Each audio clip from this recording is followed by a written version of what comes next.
Please note that this content is for adults only. Viewer discretion advised. If you haven't yet, hit the subscribe, like, and share.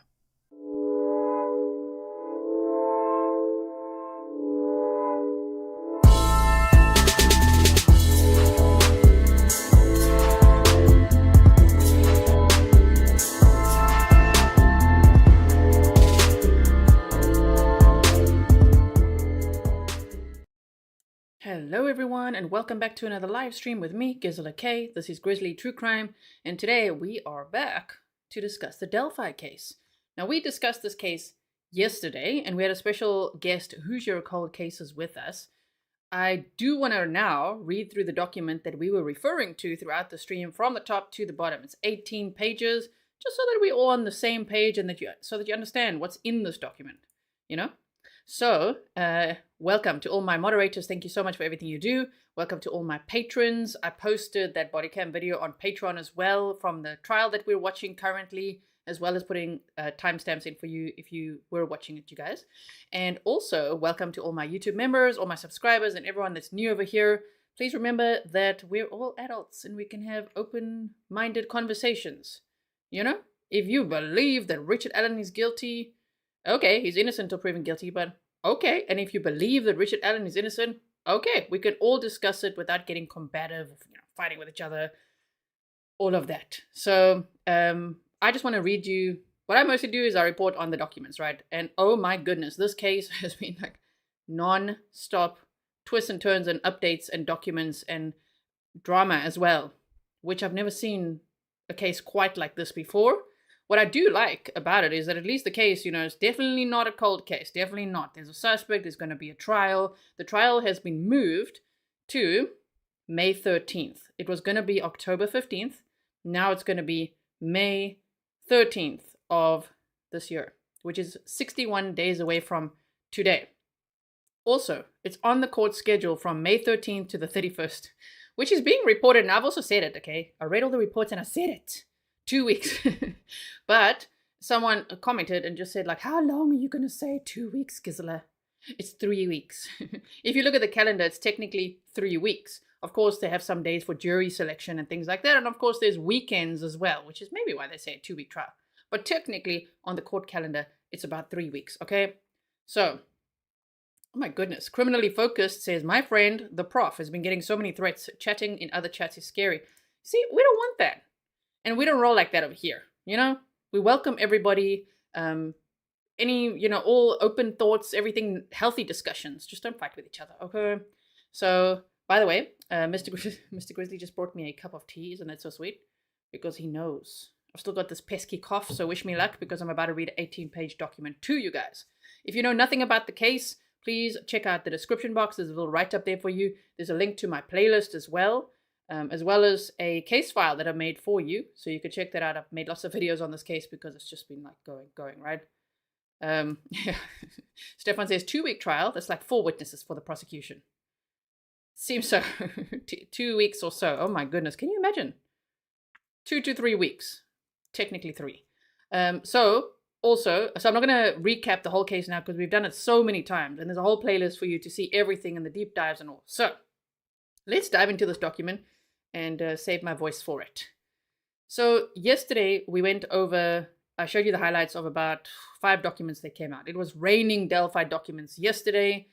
And this one is the one I find most interesting because, of what's being said in it. Now, I do want to say, number one, Richard Allen is innocent until proven guilty. I also want to say that I'm also allowed to have my own opinion. And I think that the investigation, I've always thought it seems a little bit sus, a little shady. The prosecutor, a little bit shady. The judge, very biased, like, oh my goodness. So it's not for me about Richard Allen is guilty or innocent. It's like, what is law enforcement doing? What happened in this investigation? Are they trying to make it fit? Did they find somebody to make it fit? Or is this the right guy? I don't know. I just really hope that he's kept safe, that he can make it to the trial, and that the trial will go smoothly. And if it's the right guy, okay. Great. I just want a fair trial for the suspect. And if there's more people to be arrested, then arrest them. The prosecutor said there would be, right? Okay. Cook 13 Doodle, I didn't see your message, but don't worry about it. Here we go. Okay, motion to compel and request for sanctions. So the defense wrote this also to clarify based on accusations, because every YouTuber under the sun right now in the Delphi community is making documents and writing to Judge Gull. Okay, not every, a few, a handful. And they're, listing people, naming people, and saying they work for the defense. I, to clarify, do not work for the defense. I live in Switzerland. Just report on the case, okay? So, motion to compel and request for sanctions. Comes now the accused, Richard Allen, by and through his counsel, Andrew Baldwin and Bradley Rosie, and moves this court to compel the state of Indiana to provide certain discovery that the defense believes exists. So, we could pick it apart both ways. Well, they believe it exists. It doesn't mean it exists. But they believe that there's something there, okay, discovery that exists, but that the state of Indiana has not provided to the defense. Obviously, if that's true, that's unacceptable. Damn, the prosecution's had 7 years to collect all the discovery, to, the law enforcement has done the investigation. It's been over 7 years. Of course, they should just hand over the discovery when the defense was originally appointed. So why the delay, right? So additionally, the defense seeks a sanction against the state of Indiana for a variety of discovery violations detailed herein. The sanction requested is simply that any delay in the trial created by the state's violation of rules of discovery be assessed against the state of Indiana. In support of said motion, the accused states the following.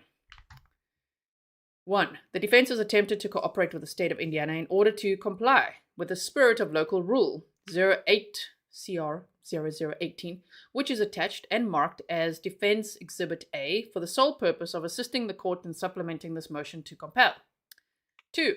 Pursuant to the local rule, the state of Indiana shall disclose and furnish all relevant items and information under the rule to the defendant within 30 days from the date of appearance, subject to constitutional limitations and other limitations, and the defense shall provide the same within 30 days of the state providing its evidence. Caroline says, why aren't you ready, Mr. Prosecutor? Odin ate my homework.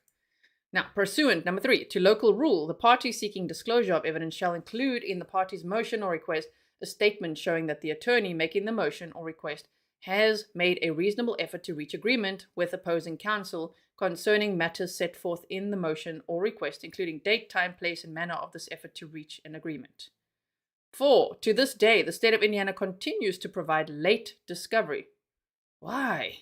Okay, of items and information that it was required to provide no later than December 14th of 2022 pursuant to local rule. Even that's so late, right? Tina says, hi Gmods and fellow Grizzly. Hello to you, Tina. Thank you so much. Sherry says if he's found innocent, he'll have the biggest lawsuit against the state for how he's been treated. Right?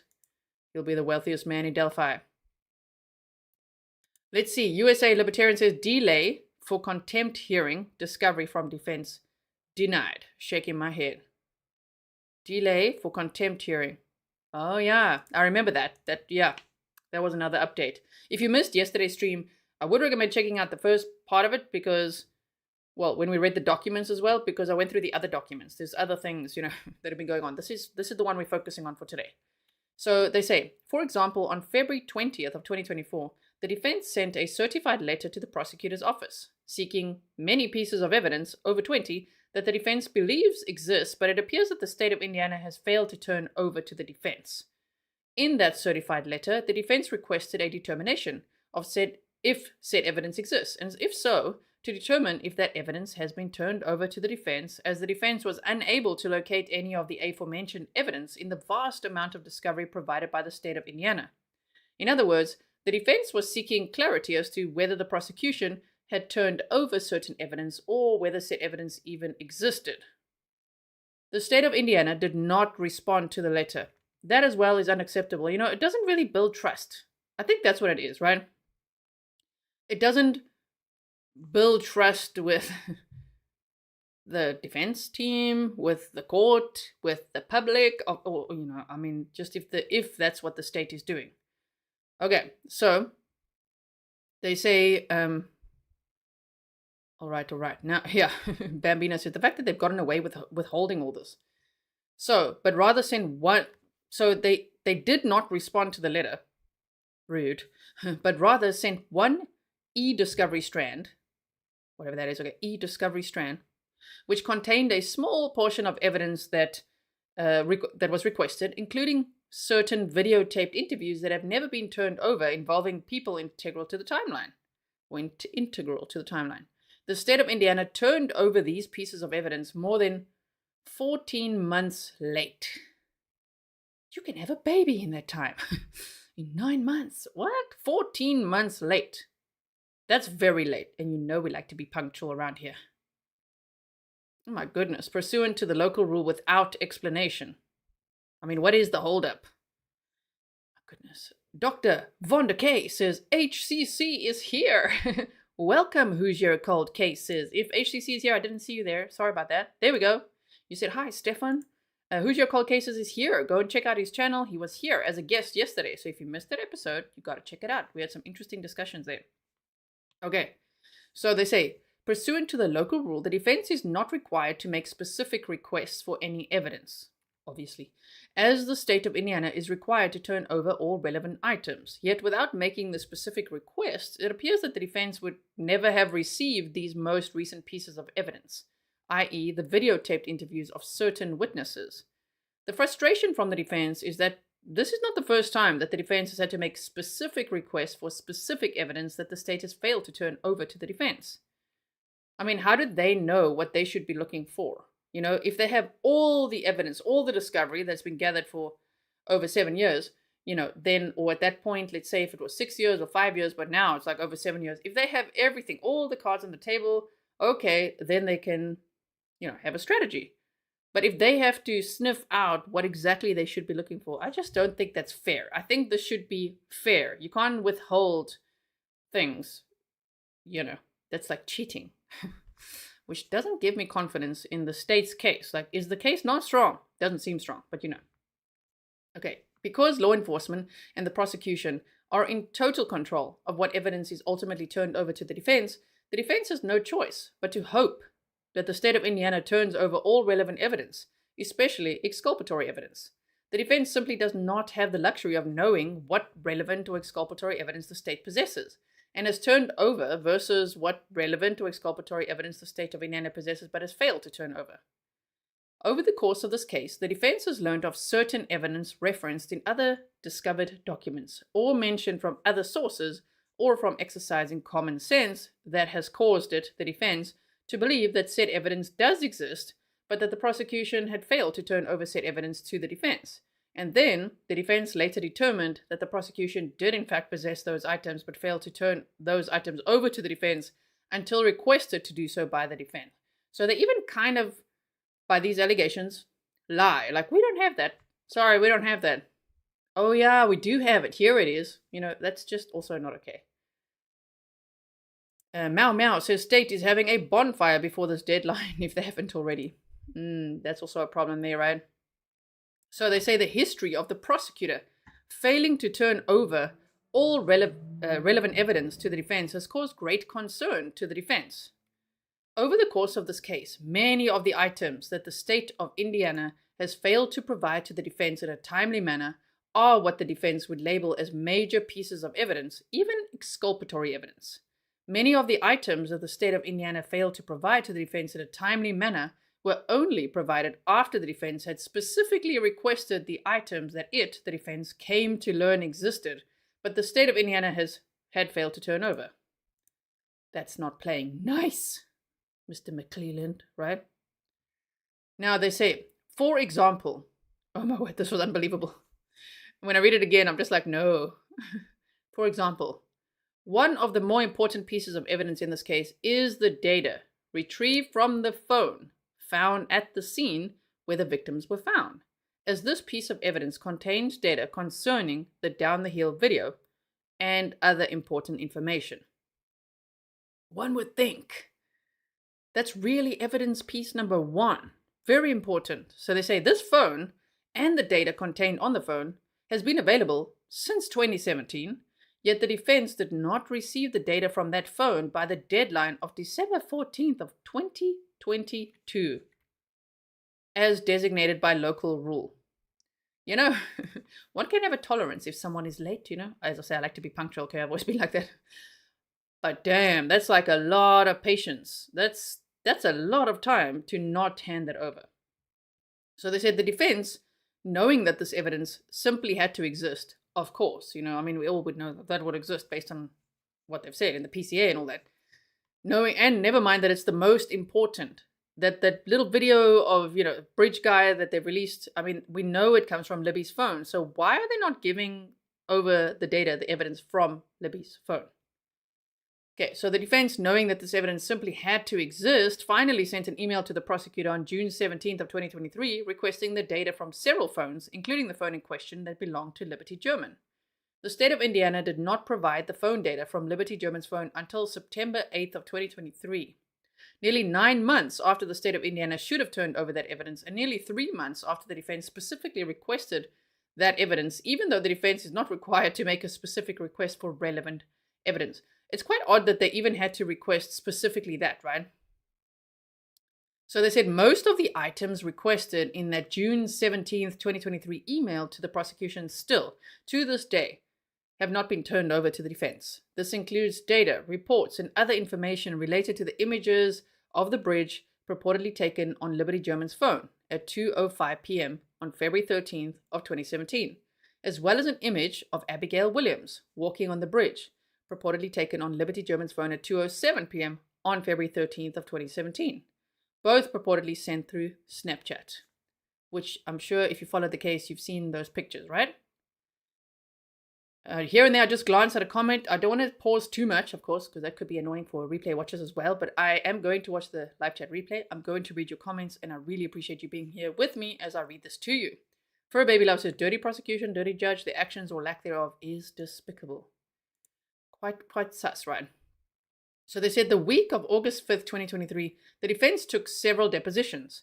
At the conclusion of that week, it became clear to the prosecution that the defense was pursuing information concerning certain odorness that had been investigated by 3 law enforcement officers.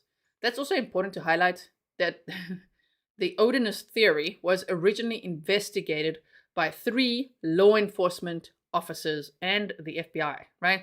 It wasn't just that the defense came up with this out of nowhere or from a Discord chat. It's something the 3 law enforcement officers had actually investigated. Todd Click, Greg Ferenczi, and Kevin Murphy. And Greg Ferenczi was actually shot at his place of work by a correctional officer, which just adds to some of the red flags, of course, based on what we've learned about some of the correctional officers at 2 of the prisons that Richard Allen has been at.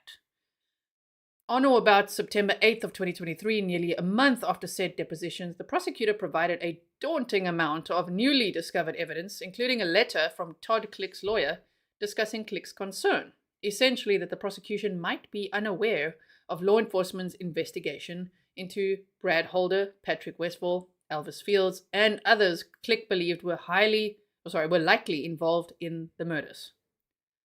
This letter and its contents were highly exculpatory. Okay, so they say, just wait, essentially the prosecution might be unaware. Okay. Upon receiving this missing evidence, the defense was surprised or shocked to learn that on May 1st of 2023, the prosecutor's office signed for the Todd Click letter and the exculpatory evidence and information contained in that letter, yet failed to alert the defense as to the existence of this exculpatory discovery until after the prosecutor knew for certain that the defense would definitely be calling Todd Click in for future depositions, at which point in time the defense would most assuredly learn of the existence of this exculpatory evidence. McClellan did not turn over the letter and its exculpatory material to the defense until September 8th of 2023. It took McClellan 131 days. That's a long time. A lot can happen in 131 days, am I right? 131 days to turn over this exculpatory evidence, and it was only turned over after McClellan knew that the defense would ultimately find out about the exculpatory evidence. The prosecutor offered no explanation whatsoever as to why he had held on to the exculpatory evidence for several months and only provided it to the defense once it became obvious that the defense would learn of the existence of that exculpatory evidence. We're on page 5, by the way, of 18. Certainly, the defense would have been much further ahead in their defense if Richard Allen had the prosecutor turned over the Click information in a timely manner. Certainly, the defense would have been even more prepared for the August depositions had the prosecutor turned over that exculpatory evidence. Between September 8th of 2023 and October 6th of 2023, approximately 90 days before the January 2024 trial date that had been set, to remember there was already a trial date set, and then the attorneys got dismissed, and then that delayed everything. They were actually kicked off the case for 79 days. And then they were reinstated by the Supreme Court of Indiana, which also says a lot. All right, so here they said between that date, right, the state of Indiana dumped 14 hard drives, 5 flash drives, 1 disk, and certain e-discovery on the defense.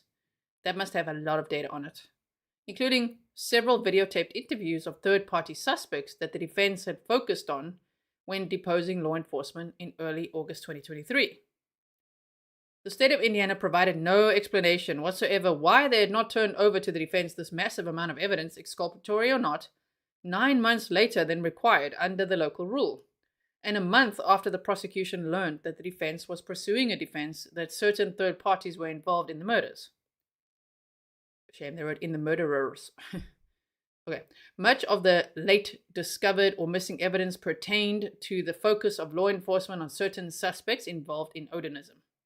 It was apparent that had the defense not alerted the state of Indiana as to their strategy to pursue the Odinist angle in defending the client, and therefore the likelihood that the defense would talk to Todd Click, who would then reveal the existence of the letter, it is highly likely that the prosecutor would never have turned over that exculpatory evidence to the defense.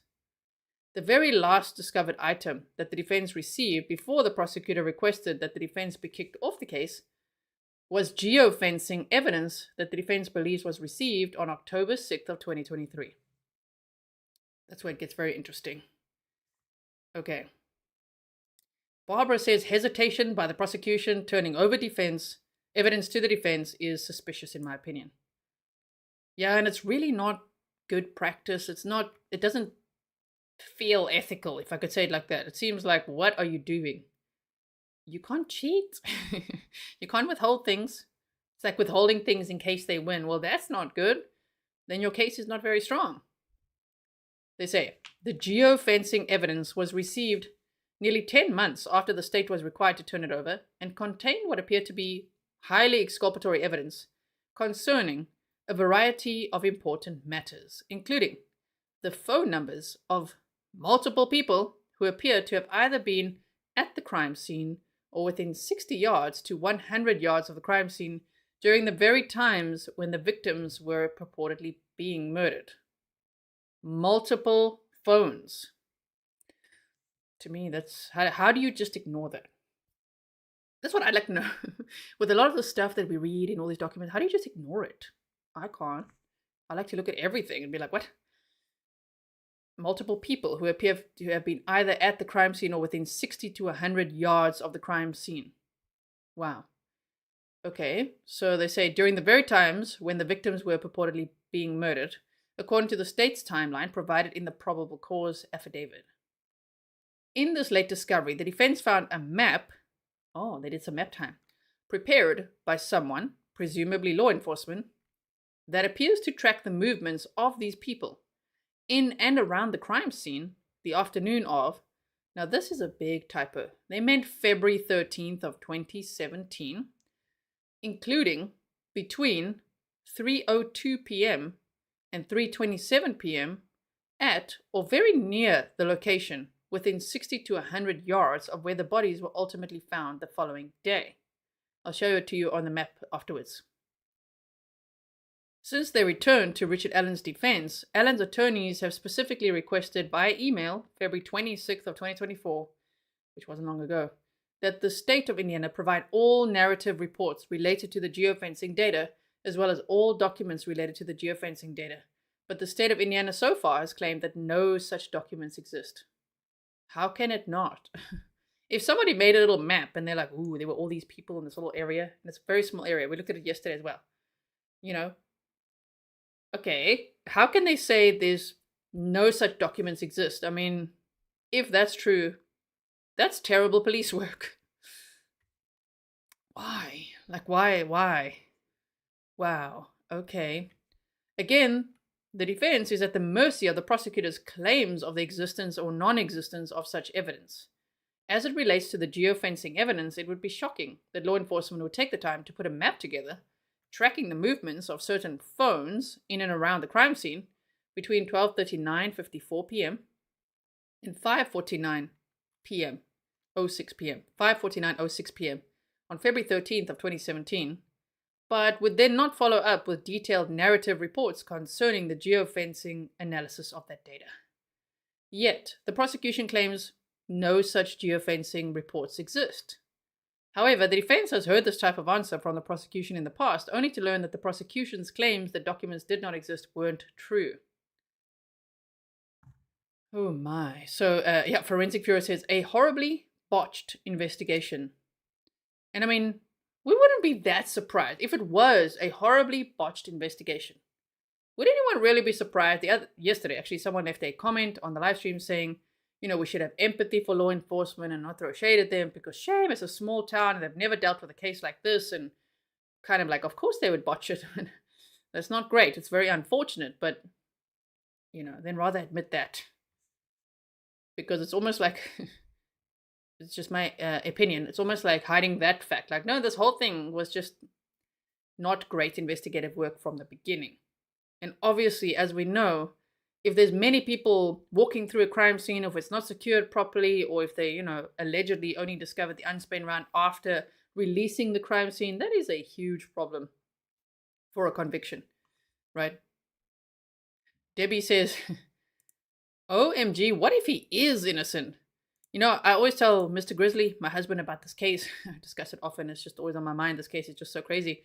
My goodness. And yesterday he actually said, well, what if this is that one case? What if this is that one case where the person actually is innocent? Who knows? Imagine. Okay. So they said, within the last 2 weeks, the defense deposed the state's phone dump expert who presumably will be testifying concerning the data found on Liberty German's phone. Before that deposition, the defense had emailed the prosecution on February 26th of 2024, seeking reports related to the phone dump of that particular phone in order to prepare for said deposition. The prosecution responded to the defense, claiming that there were no reports related to the phone dump from the expert. There's just so much that's like, what? No, there's none of those reports. That's not great, right? All Injustice says they kicked the FBI off the case, so no experience is at their fault. Christine D says, doesn't seem botched as much as covered up. So they said then, at the deposition, minutes before the deposition began, the prosecutor handed over 2 to 3 pages of notes that the state's phone dump expert had made, providing the defense zero time to review. I mean, even that. No, we don't have that. And then right before they have to have this deposition, they're like, okay, here's a whole pile of things. I mean, kind of setting them up for failure the whole time, being, the obstacle in their way. So they say, actually, I just quickly want to make, there's a lot of space on the side here, which is wasted. We've got to make it nice and zoomed in for you. How about that? Okay. So they say here, 2 to 3 pages, yes, providing the defense zero time to review as part of its preparation for the deposition and providing no opportunity for the defense to meet with its own technology experts in order to learn what questions would be wise ask the state's expert at said deposition. Christine says, small town corruption at its finest. I mean, would one really be surprised if that was true? That's a valid question. I wouldn't be that surprised, right? And the Cervello 100 says, the number of pretrial documents produced for this trial is mind-boggling. I agree. And we're working through all of them. The prosecutor handed over these notes without explanation and with no apparent reason as to why the prosecutor had previously told the defense that no such documents exist, when in fact they did. That is so... I don't even know. I can't keep saying so. It's just ridiculous to be like, no, we don't have those. And then right before the deposition, okay, here's a pile of documents. Sorry, they actually do exist. No, can't trust that person then. And he's the state prosecutor, which imagine not being able to trust the state prosecutor. The prosecutor's denial of the existence of certain documents regarding the phone dump before the deposition, followed by the unexplained production of certain documents within minutes of the deposition, sadly were not surprising, but highlights once again the less than forthright style in which the prosecution has been turning over evidence to the defense dating back to the beginning of the case. Furthermore, because of the lack of candor concerning the existence or non-existence of certain evidence, the defense cannot be sure whether certain documentation exists concerning geofencing analysis, even though the prosecution is claiming that no such documentation exists. Since rejoining the case, the defense has sought out the names of the geofencing experts who analyzed the geofencing evidence for purposes of preparing for depositions to determine if the state's expert has an explanation as to why the geofencing evidence displays what appears to be extremely exculpatory evidence of people walking in and around the crime scene during the times when law enforcement is claiming that the murders were taking place. At first, the prosecutor refused to provide the names of his experts, but then told the defense he would ask his investigator. Again, specifically, someone prepared a map which tracked the February 13th, 2017 afternoon movements of multiple phones in and around the place where the victims were ultimately found the following day. Particularly, some of these movements appear to have occurred between 3:02 p.m. and 3:27 p.m., either at the scene where the victims were ultimately found on February 14th of 2017 or within 60 to 100 yards from that site, and none of the phones or people associated with the phones have any affiliation with Richard Allen. They underline that because it is important. None of the phones or people associated with the phones have any affiliation with Richard Allen. Following the request for the identity of the geofencing experts, the prosecution claimed that he had no idea who analyzed the geofencing data. Shouldn't he know? Okay, but he had no idea who analyzed it, just like he had no idea what the professor's name was. You know, if you don't know what I'm talking about, you got to look at the playlist. I'm not going to go over it all again, otherwise we'll be here forever. But yeah, no idea who that professor was. Law enforcement was like, and then they're like, oh yeah, we do remember. And then they meet with him the next day. Wow. So here as well, saying that he had no idea who analyzed the geofencing data, but then the state of Indiana provided the names of 4 people that may be called as a state's expert witness on geofencing. Nowhere in discovery has the defense located any narrative reports or other documentation or analysis of the geofencing data from any of the 4 identified state geofencing experts.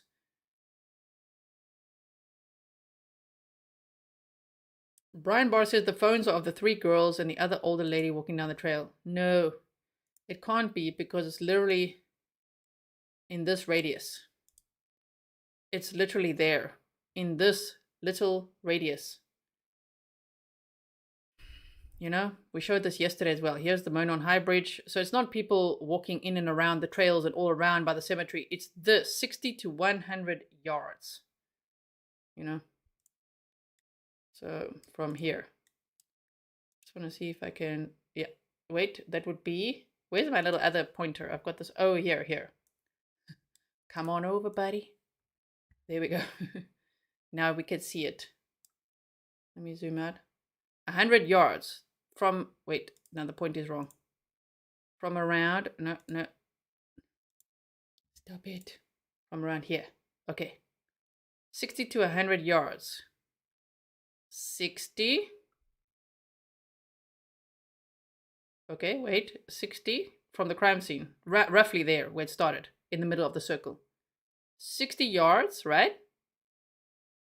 To 100 yards.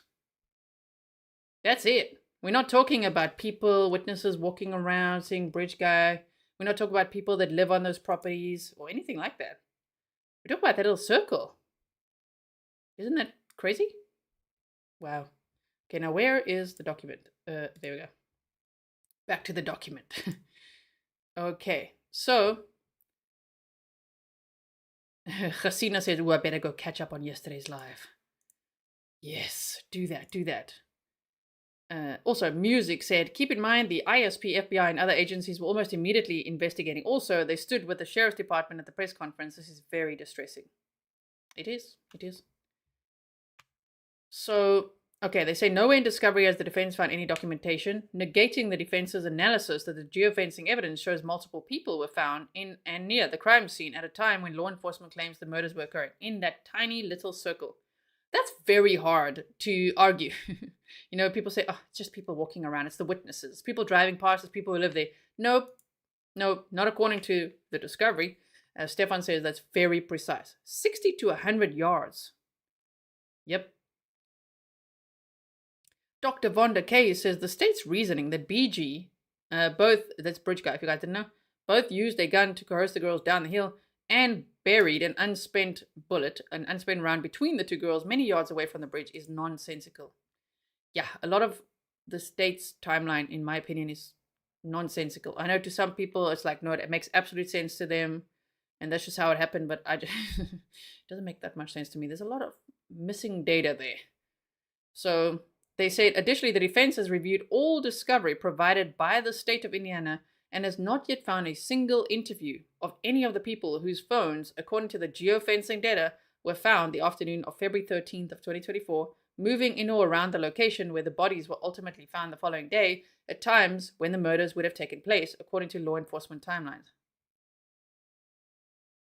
The defense did locate very limited background information concerning one of the owners of one of the phones, but did not locate any narrative reports, interviews, or notes concerning the owner of the phone. It would be shocking if the owners of these phones were not interviewed, when their movements were tracked and then replicated on a map depicting their movements around the crime scene based upon geofencing coordinates, yet the defense has not located any interviews of the owners of those phones. The defense has located no information or interviews contained in any investigative documents concerning any other person or people whose phone numbers are identified on February 13th of 2017 as walking in or around the same area where the victims were ultimately located the next day. Again, someone in law enforcement summarized these movements by replicating. I like how they repeat that, because it's like, again, somebody in law enforcement summarized these movements by replicating them on a map.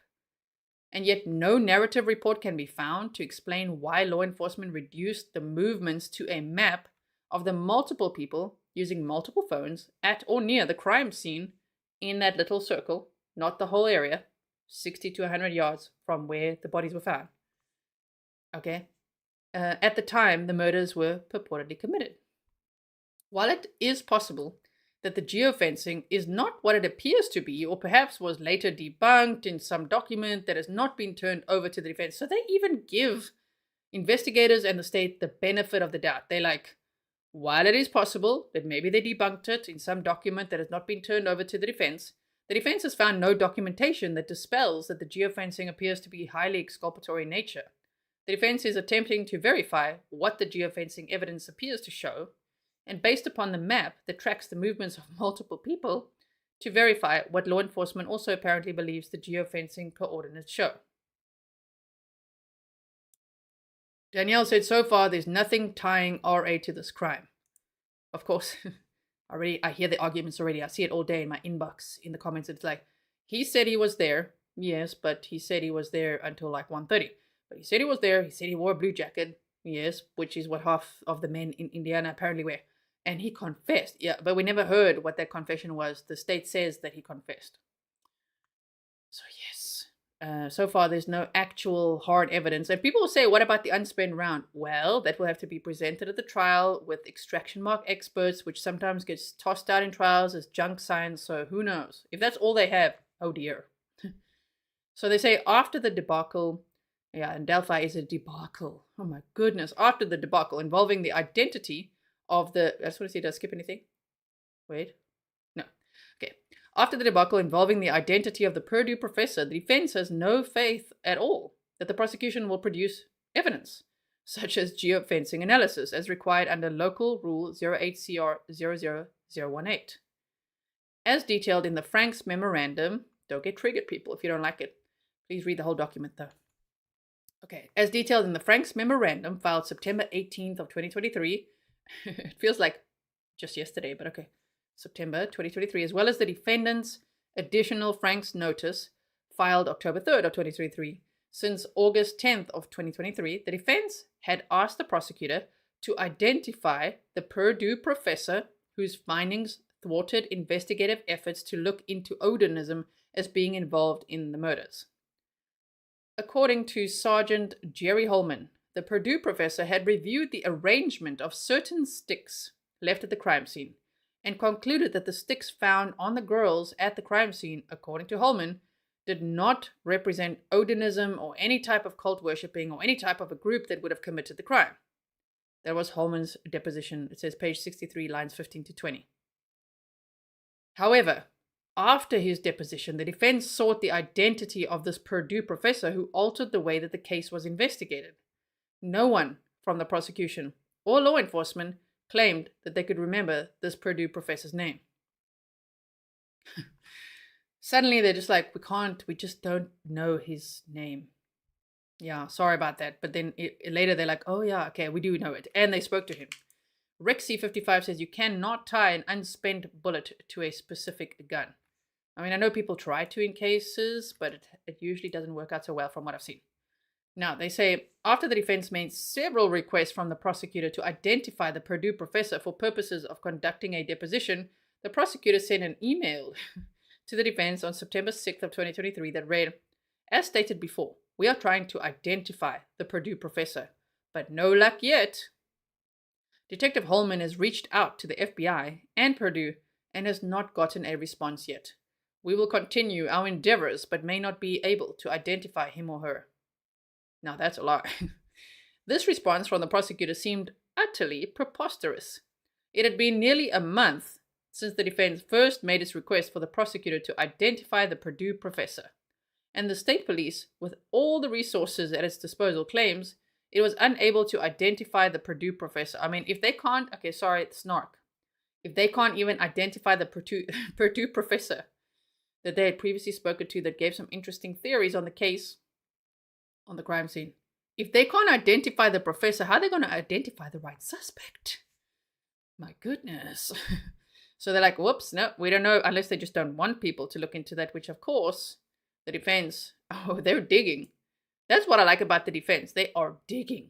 They've made mistakes as well. I think so is the prosecution and so is the judge. So to me, that's like same.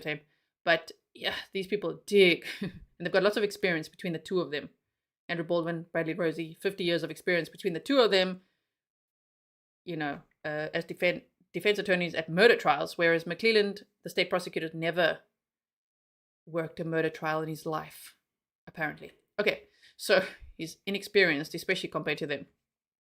I think he's inexperienced in general. Moving on.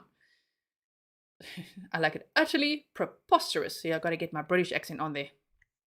So they said, they claimed they were unable to identify this Purdue professor, even indicating that they may not ever be able to identify the Purdue professor. We might never be able to. The prosecutor's email seemed implausible. The mere identity of the Purdue professor is considered discovery that should have been turned over to the defense. His name and reports should have been provided to the defense no later than December 14th of 2022, according to local rule. Yet on September 6th of 2023, the prosecutor told the defense that Jerry Holman and the vast resources of the Indiana State Police couldn't figure out who this professor was, and nor did the prosecutor turn over any of the Purdue professor's reports. What? Okay, I quickly have to have a sip of tea so we could save my voice. We are now on page 10.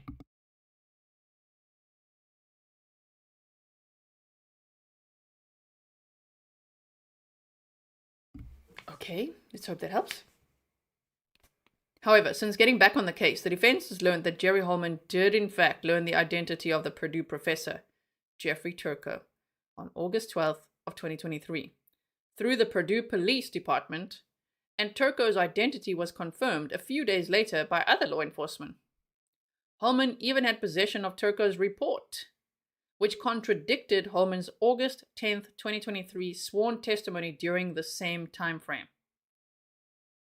The information contained in paragraph 55 above came directly from Jerry Holman's own report prepared September 22nd of 2023.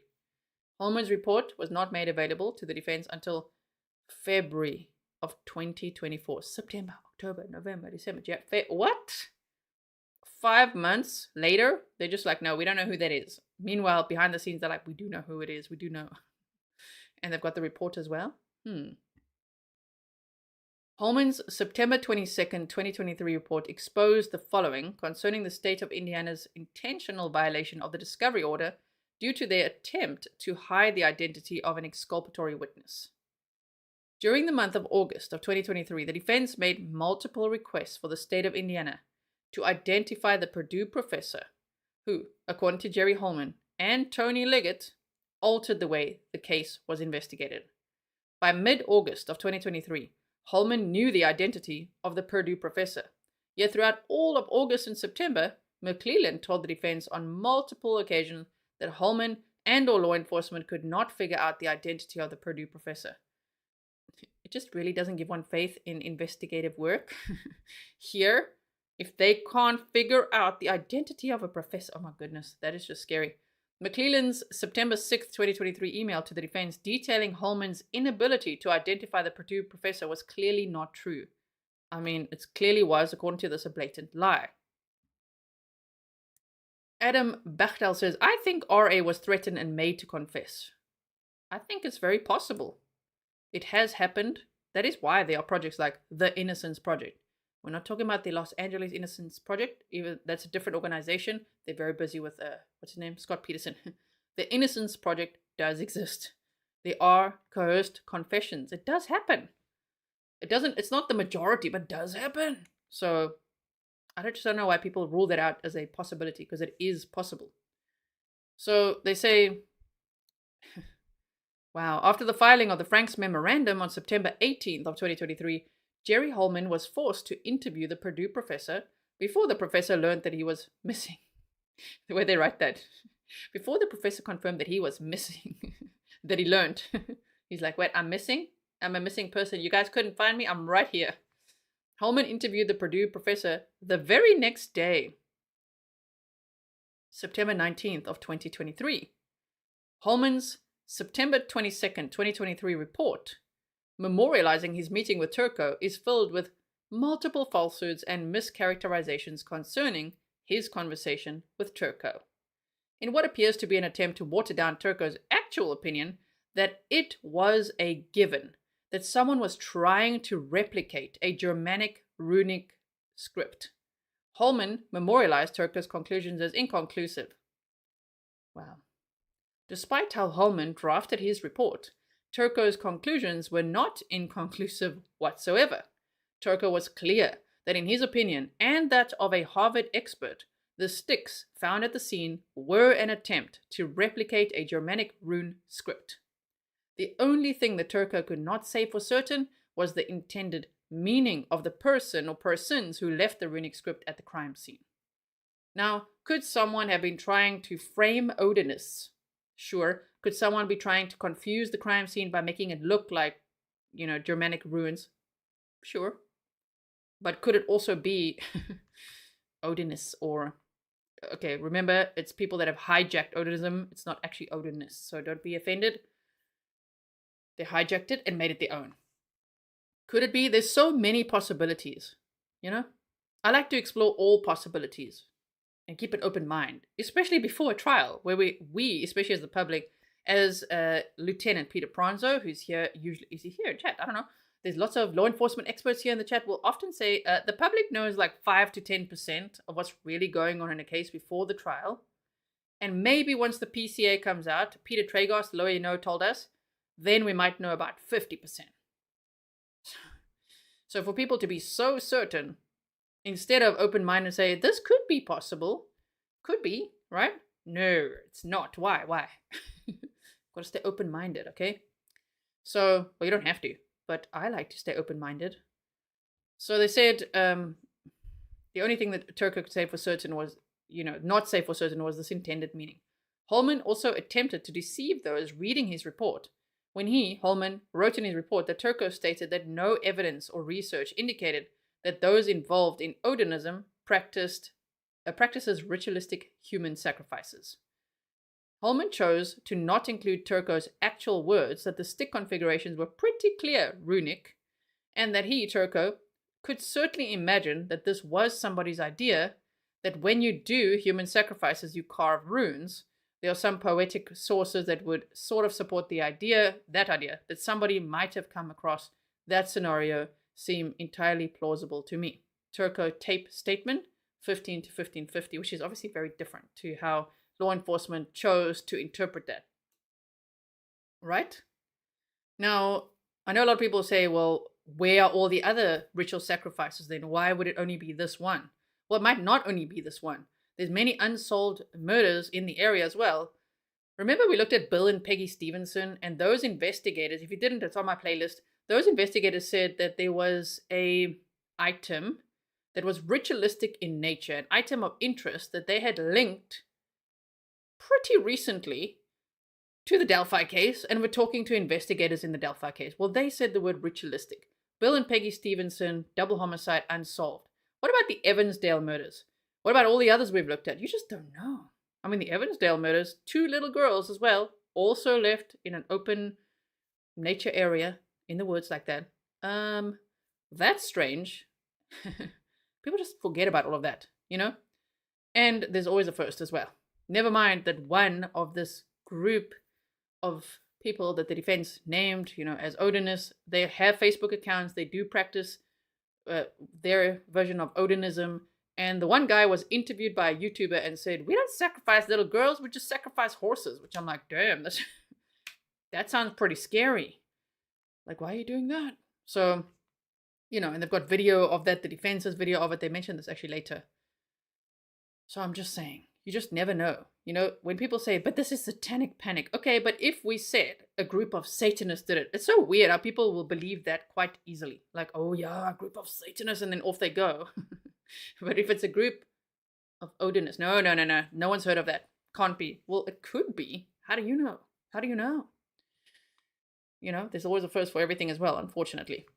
They said, whereas Turco told Holman to his face that the people who placed these sticks on the girls clearly were attempting to create runes, and that it was entirely plausible that the perpetrator would believe that after a human sacrifice he or they should carve runes, Holman attempted to deceive the reader of the report by implying that Turco totally disregarded the possibility of the involvement of human sacrifice.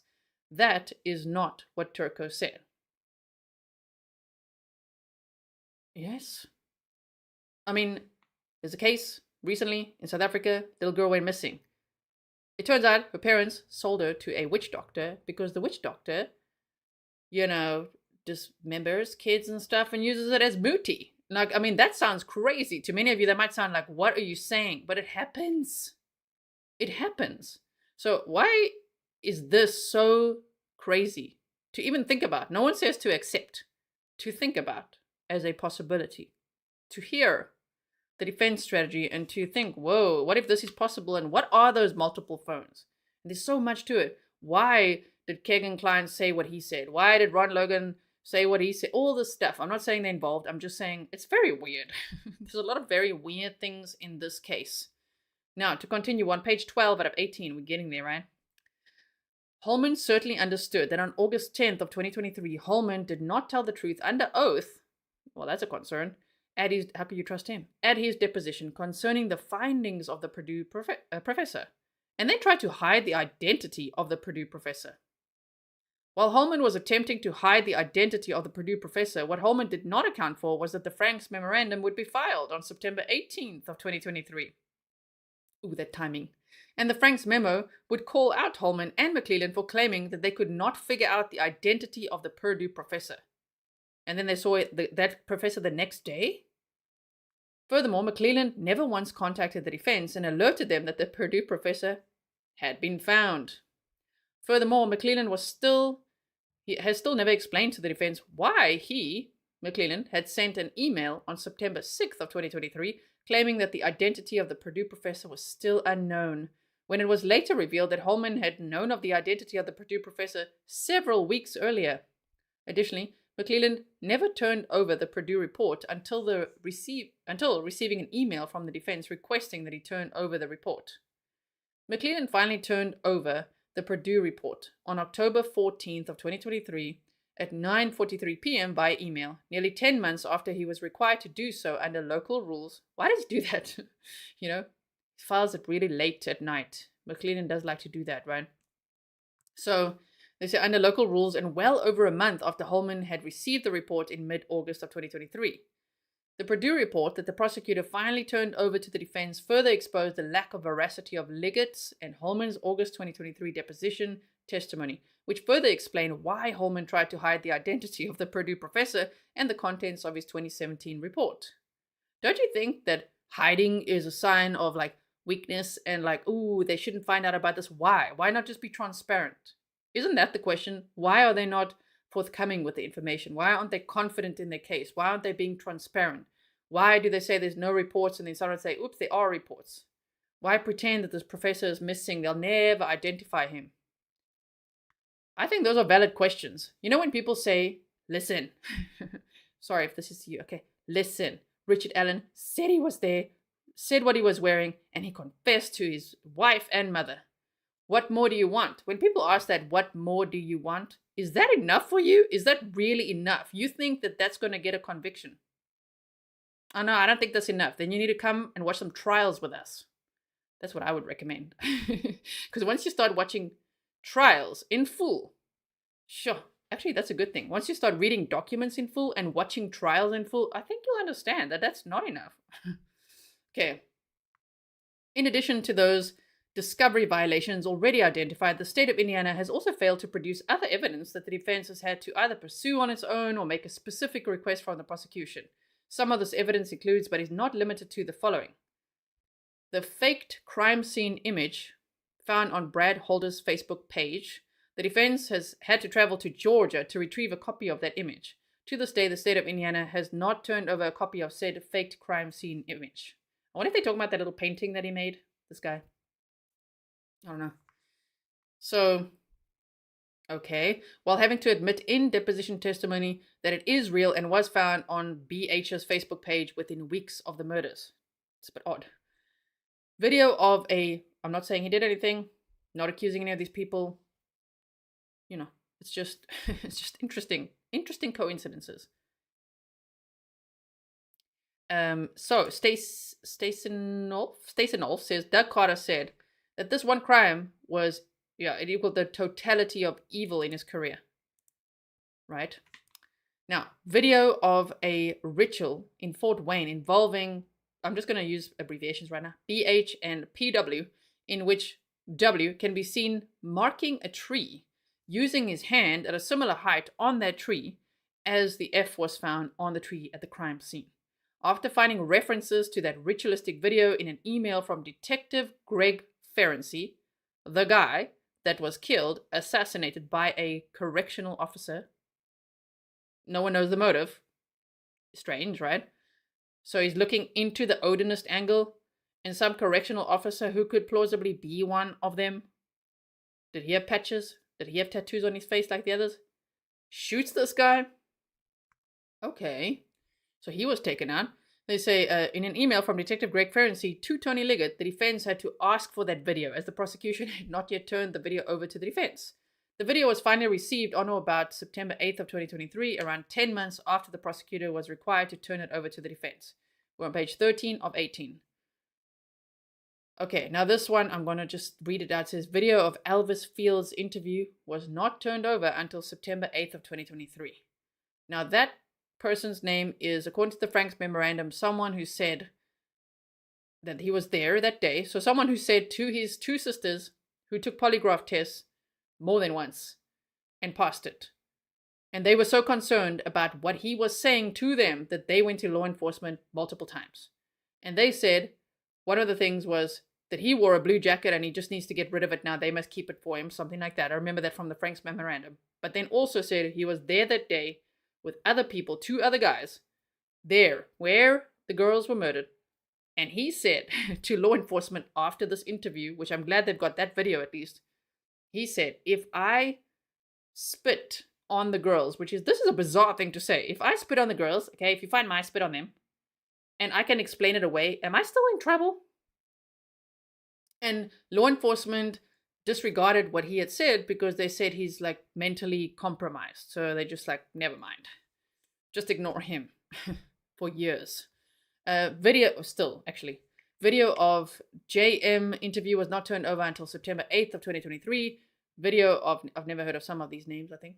Oh, they're part of the group. I don't know. Can't remember. RA interview was not, okay, I've got to say not Richard Allen. Rod Abrams interview was not turned over until September 8th of 2023. And a video of Ned Smith interview was not turned over until September 8th of 2023. These attempts at concealing evidence at the hands of Holman and the prosecution detailed in this motion provides the underpinnings to support the defense position that law enforcement and the prosecution continue to hide evidence from the defense and to do so without care or concern of any consequences from this court. That's not good either. You know, yesterday we had a local, okay, are you still here? Who's your cold cases? is a local. He knows all about this case, has followed it from the first day, right?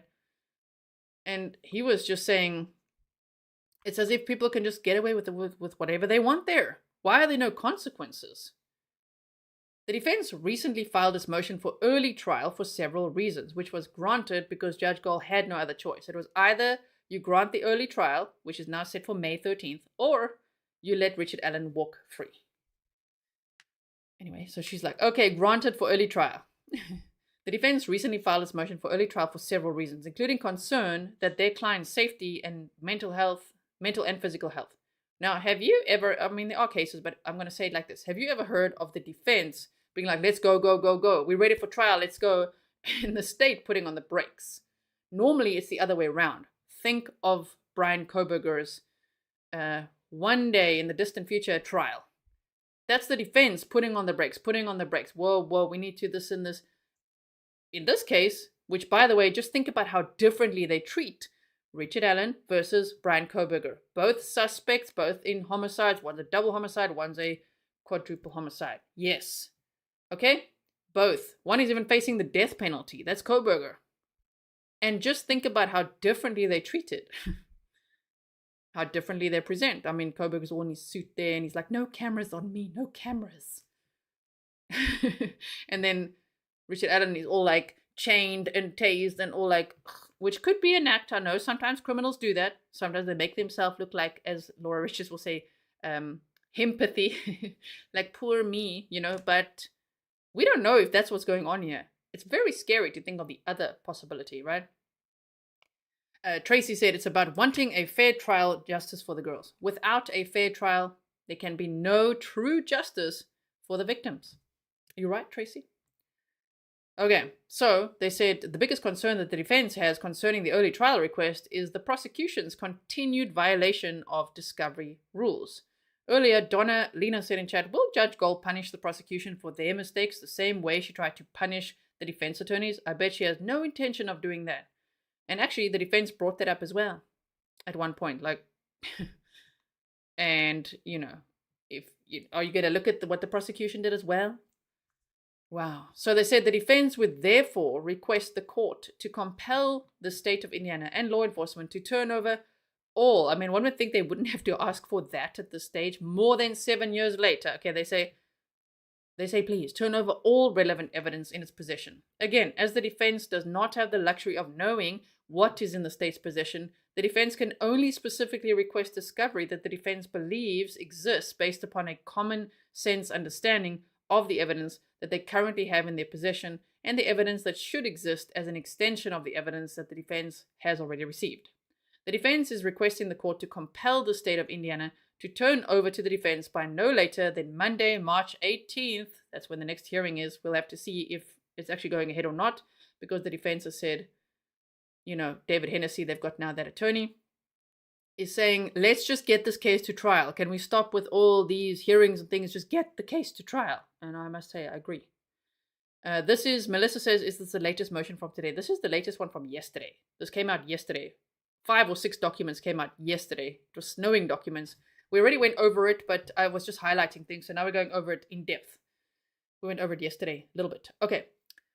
So they say by no later than March 18th of 2024, all evidence that it may have in its possession but has failed to turn over, including the following. All reports. Now they have to list it because, of course, they have to say what they think they have because the prosecution is not saying what they have and not giving over what they have. All reports that detail how certain videos that should have been found on a hard drive labeled Delphi DVR Original were purportedly deleted. Now, if you didn't know, if you haven't been following, between February 13th and February 20th, they actually interviewed those 5 guys that the defense has named as potential Odinists, right? The group. And they interviewed them and lost the video. They said, whoops, they got recorded over. This is another one of those things. It's like, what? Okay, so then they said, including deleted videotaped interviews of Brad Holder and Patrick Westfall. This would include any reports that detail how the erased videos were discovered, what attempts were made to retrieve the erased videos, an explanation for how the deleted videos were erased, and any attempts to contact the subjects of the erased interviews for a re-interview. Exactly. That's what I was saying yesterday. Why not re-interview them then? And remember, when all these names are being said, a lot of people say, the defense team should be ashamed of themselves for putting these names out there. I mean, I think it could have been better to redact the names, but the names have been out there for months now. They are out there. So the point is, I understand. Just know, if I read it out, I'm not accusing them of doing anything or saying they're involved. I'm just simply reading the document. Because how do we know? But I do agree that if they were persons of interest in the beginning, people to actually interview, and then law enforcement lost the interviews taped over them by mistake, well, then re-interview them. Make sure you eliminate them as suspects as well, even for their safety. Protect them and their families then. How can you leave it up in the air like this? So it's actually law enforcement's fault that their names are out there now again. 7 years later. Like, wait, you interviewed these people and then you just lost the interviews and that's it. That's strange. Obviously, one would logically say, that's a little bit strange. Why is that? Why did it get deleted? It did get, I say deleted because it did record it over, but why? All reports that detail how certain audio is missing in certain videos found on a hard drive labeled Delphi DVR Original, in which the video is present, but the audio is not. Why is that? The defense would further request all reports that detail why there's no audio, what efforts have been made to retrieve the audio, and any attempts at recreating the audio by re-interviewing those seen but not heard on the video. The identity of all persons whose interviews were erased as detailed in paragraph 69A above, and also the identity of all persons who are viewed on all video in which there's no audio, as detailed in paragraph 69B above. Similarly, the state of Indiana provided hard drive Delphi DVR drive 1 export in which the state of Indiana claims that there's no detectable audio on the original drive from which the duplicate was made. Okay, the defense requests the court to compel the state of Indiana to identify all persons viewed on this hard drive in which no audio is available, as well as a synopsis of what was said on the missing audio. Phoebe says, yes, agree, Gisela, re-interview him. If you've lost something, you do it over again. Go back to the beginning. Absolutely. On hard drive, Delphi DVR drive 1 export, it appears that a sketch artist met with a lady and then sketched out an image of a male. The defense has never seen the sketch, which means we've never seen the sketch. We've seen two. We got the old guy and then the young guy, and then they arrested Richard Allen. Okay then. And people say just put I remember Doug Cott also being like, put them together, but also don't look at a person only from the neck down. Only look at them from the neck down. Like, just very strange information. I personally think one would have to be quite hard-headed and ignorant to just be like, just accept exactly what they're telling you. Just take the sketches. Here they are. But remember, when you look at the bridge guy, only look from the neck down. I mean, that's just crazy stuff. It's not helpful. Okay, so here's another sketch. They say the defense has never seen the sketch, nor has the prosecutor produced the sketch to the defense. The defense requests the name of the female who appears to provide the information that resulted in the sketch, as well as all documents of the sketch artist that the defense has seen other sketch artists produce in other sketches, and the substance of the conversation between the sketch artist and the lady providing the information, and all law enforcement reports detailing why law enforcement asked this witness to provide information for a sketch artist. Furthermore, the defense requests the court to compel the state of Indiana to produce the sketch itself. It's also interesting how all the sketches that we've seen have like hair. The one even has poofy hair, as the witness described. He was 50 feet, am I right? Is it 50 feet away? Yeah, 50 feet away from the person that they saw. The young guy sketch was produced first, but law enforcement decided to just, put that in a file and produce the older guy, bridge guy sketch.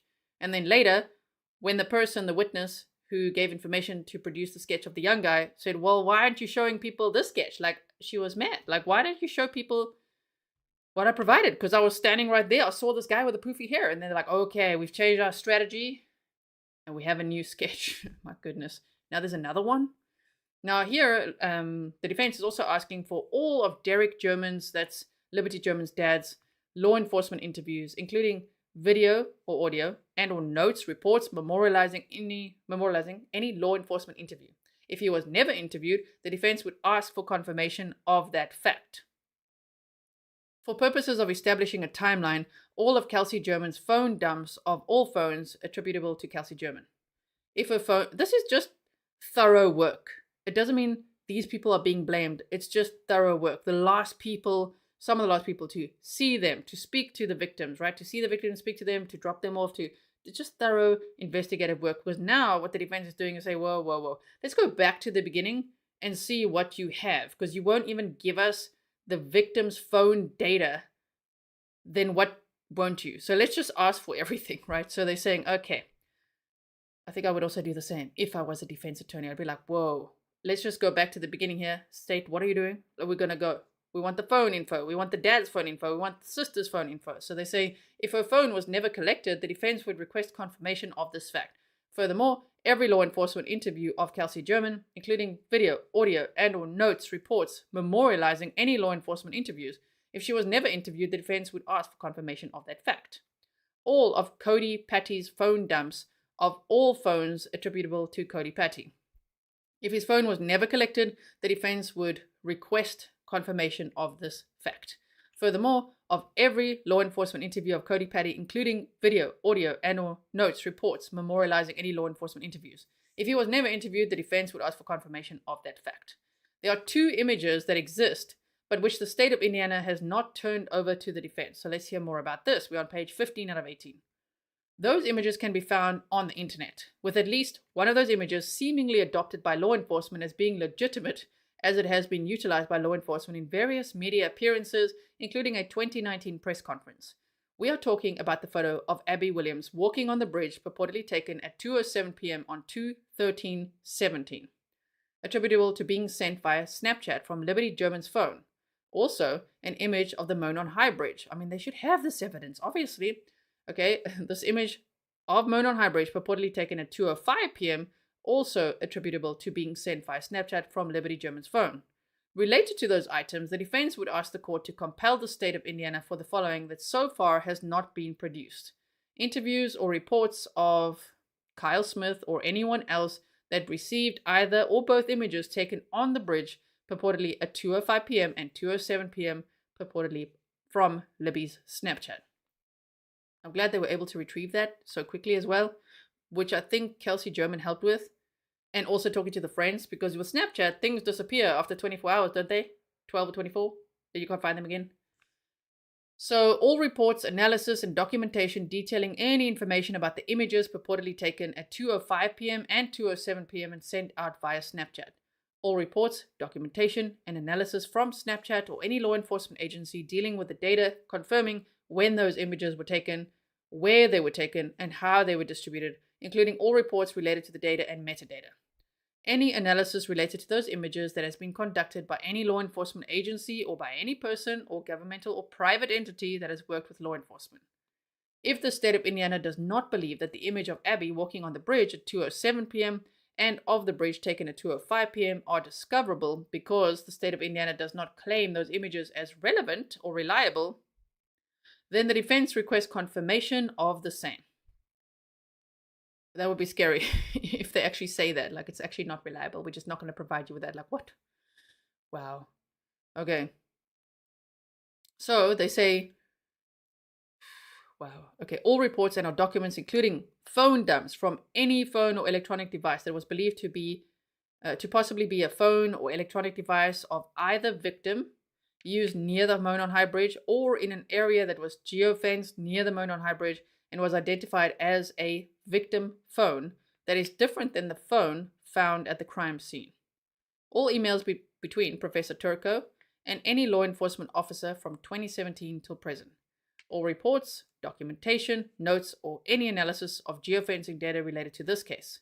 The identity of the person or persons, presumably law enforcement, that labeled the geofencing data, including labeling a second phone as geofence victim that was not the phone belonging to Liberty German. Now, that is quite an interesting statement. I do not know what that means. Like, the identity of the person or persons, presumably law enforcement, that labeled the geofencing data, including labeling a second phone as another phone as geofence victim that was not the phone belonging to Liberty German. The identity This is what they want: the identity of geofence victim from a phone that does not belong to Liberty German. There's a lot to think about. The identity of the person or persons, presumably law enforcement, that reduced the geofencing coordinates of multiple phones on February 13th of 2017 between 12:39:54 p.m. and 5:49:23 to a map tracking the various phones on that date between those times. All interviews, reports, documents, or memorialization of interviews of anyone whose phone was found through geofencing in or around the crime scene at the time, law enforcement is claiming that the murders took place the afternoon of February 13th, 2017. Stefan says that would be 2 victim phones, right? Correct. And they always said that Abby didn't have a phone. So, what is that? The identity. And they don't say Abby's phone. They said they want the identity of geofence victim from a phone that does not belong to Liberty German. You know? Okay. All interviews, we'd read this one, right? Okay, wait, reports, documents, memorialization of interviews of anyone whose phone was found through geofencing in or around the crime scene at the time. Law enforcement is claiming that the murders took place the afternoon of February 13th of 2017. All reports of all leak investigations not related to the Mitch Westerman leak investigations, including any reports made by the state prosecutor, Nick McClellan, of content providers reaching out to him, claiming that they were in possession of leaked information, and which McClellan then ordered the content provider to delete the images. Is Judge Gull going to look at that as well? The defense further requests that the state of Indiana be sanctioned for the variety of discovery violations detailed in this document. Specifically, the defense requests that should any violations result in the need for a continuance of the early trial in order to evaluate late discovered evidence, that the time be applied against the state of Indiana and not Richard Allen. Wherefore, the accused moves this court to compel the state of Indiana to provide all relevant evidence in its possession to the defense, including all specific requests made in paragraph 69 herein. They've made it very clear. Respectfully submitted, Andrew J. Baldwin. Okay, big signatures going on there. That's it, page 18. We made it. My voice made it through. Very nice. I was a little worried, what if it doesn't? Okay, so Meow Meow says, if not hers, then she had someone's with her or attributed to her on that day. Yeah, Daydream Believer says, what is geofence victim? It's a good question, right? Adam says, start all over and help RA so he survives until trial. Yep. Phantom says, I've been here since day one and my mind is changed. MBing says, who has always said that Abigail has no phone? That is also a good question. I'm not going to answer in case I'm wrong. I don't know. I'm not sure. If I don't know, I'd rather not say. I thought it was her mom who said, or I don't know if Kelsey said it, you know? Someone said that Abby didn't have a phone. And so they were talking about using Libby's phone to make those Snapchats and to talk to people on social media the night before and all of that using Libby's phone. That's what I remember. But good point as well. But they don't say Abby's phone. They want to identify who does that phone belong to. I mean, it's just very interesting. So, yes, I think the advice I would give to many people who are just like, no, you know, this is absolutely Richard Allen. It's just like, watch a couple of trials with us. We're currently covering one. Come and watch with us tomorrow. And I think you'll learn very quickly it's not enough. It's not enough. What the state has presented so far, which the public doesn't know all of it, is just not enough to be so about. You know? And I'm not being whatever that is. I'm not being one or the other side. I'm trying to be as neutral as possible and open-minded. It could be Richard Allen, but he's innocent till proven guilty. It could also be a group of dudes, which is unlikely if one thought about what many people say. It's unlikely because then one of them would talk. Well, it depends what they believe in and what they did and what they do and all of that. Who knows? There's just so many questions. And yes, I think a lot of people also feel like frustrated with how long it took to arrest someone. Okay, well, it took long, But it doesn't mean like, okay, now that's the guy, that's it, it's over. No, it doesn't have to necessarily be. Yeah, Copper Horse says many tentacles. Staccato's like many tentacles. And he didn't ever confidently answer. Remember that press conference where they announced that they arrested Richard Allen? How could you forget? I made the press conference sniffle free for you. Do you remember? Yes, there, when they asked Staccaro afterwards, is this the guy? You sure you got the guy? I mean, the way that he answered it just seemed like, He's like, we have probable cause. We got probable cause and a search warrant. Okay. Rochelle says geofence warrants use location data to identify people who were near a crime scene at a specific time. And it can be very accurate, as we've seen in trials. So, yes, my advice would be, I would just say to people, okay, who are like on that page of Richard Allen is absolutely the guy, he's guilty, he did it. Well, you can't really say that yet because we don't know. He's innocent or proven guilty. He's just a suspect at this point. Not sure why he's being treated like that based on what the defense is saying, of course. And also, the other defense attorneys said the same thing. Remember? The ones that we thought were Judge Gull's friends came on board. And then afterwards they had interviews and they're like, yeah, well, we're really concerned about how he's being treated. Okay, well, that's a concern. But I would say read the documents, watch trials, do a little bit of stamina work, and then make up your mind. So you can make up an informed decision for yourself. And remember, you could change your mind as things progress. You don't have to be right from day one. You don't have to be right now. It's not about us being right or wrong. It's about the suspect getting a fair trial, and it's actually about the victims getting justice. The victims and their families. That's what it's about. That's what we want. And I do not want somebody anywhere in the world to be tried in any corrupt court. If it's not a fair trial, it's not justice. Okay. Gano says he was grinning but wouldn't say anything. I'm not sure I trust DC either. Yeah, he says some interesting things. Joanna says, have an open mind. Yes, let's have an open mind and just see where it goes, wait for the trial and see what comes out there. Not that I don't think they're going to show us the trial. I personally don't think they're going to televise it, but let's see what happens, right? Crime Spy says it's about justice. So I'm very excited to rewatch the live chat replay. I'm going to leave it up for a bit, and then afterwards, I'm unfortunately going to have to edit my video a bit because it just automatically went live. So there's like 17 seconds where the screen is just completely blank, and replay watchers might get really confused by that. So I'm going to have to cut that out. And as soon as you edit anything on any live stream, the replay goes away. So I'm first going to watch that, then I'm going to just edit that out so that the video starts as soon as I started. And yes, let me know what you think in the comments below though. Okay, leave your comments below. I'd love to hear your thoughts on this whole document. I'm glad that we could read the whole thing together from the top to the bottom today. If you missed some of the other updates, you look at yesterday's live stream where we had a chat with a local James from Hoosier Cold Cases. Okay, so thank you so much, everyone. There's a little Freddy. Freddy's flying around here. Little bug. Sorry, that's why I'm doing this. So I will see you all very soon. Tomorrow, of course, we continue to watch the trial that we're currently watching, the Daniel Howard trial, day 8. So I hope to see you there. This stream will take you to that one, okay? I've already set that up for you. You're going to be teleported there. So come and join us, especially if you haven't yet and you've never watched a trial with us. Watch some of the replays that I've done. We've covered many trials, and come and watch some trials with us as well. It really does help to understand all the stuff a lot better. Okay, everyone. Thank you, mods. Really appreciate it, and I'll see you all again very soon. Okay, bye.